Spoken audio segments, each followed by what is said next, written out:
অন্ধকার সভার শ্রদ্ধেয় সভাপতি ইকরামুল মজুমদার, আমার অত্যন্ত ঘনিষ্ঠ বন্ধু, ছাত্র জীবন থেকেই উপস্থিত আছেন।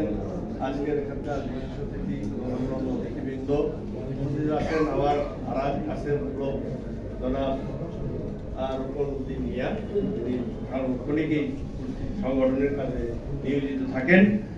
এই বিপ্লব একদিনে হয় না কখনোই, আর বিপ্লবটা হচ্ছে মেইন আর্কিটেক্ট হচ্ছে তারেক রহমান। আমরা যখনই দেখছি, আমি আমার একটা পেশায় আছি সুপ্রিম কোর্টে, অন্যান্য দলের লোকজনও অনেক সময় তার সমালোচনা করতো, কিন্তু ভালো দিকটাও বলেছে যে সে অনেক ম্যাচুর, অনেক ধৈর্যের সাথে আমরা টেলিভিশনে বা বিভিন্ন জায়গায় আমরা লক্ষ্য করছি তার ভিতরে এতটুকু কোনো লক্ষ্য করি না যে সে হতাশ হয়েছেন বা কিছু হয়েছে। আশাবাদী ছিলেন সবসময়, ভবিষ্যতেও আশাবাদী, এবং আমরা আশা করি যদূর ভবিষ্যতে আমরা তার দেশে পদার্পণ, দেশের আগমন দেখতে পাবো, এই আশা ব্যক্ত করে আমি সংক্ষেপ করছি আমার বক্তব্য। ধন্যবাদ।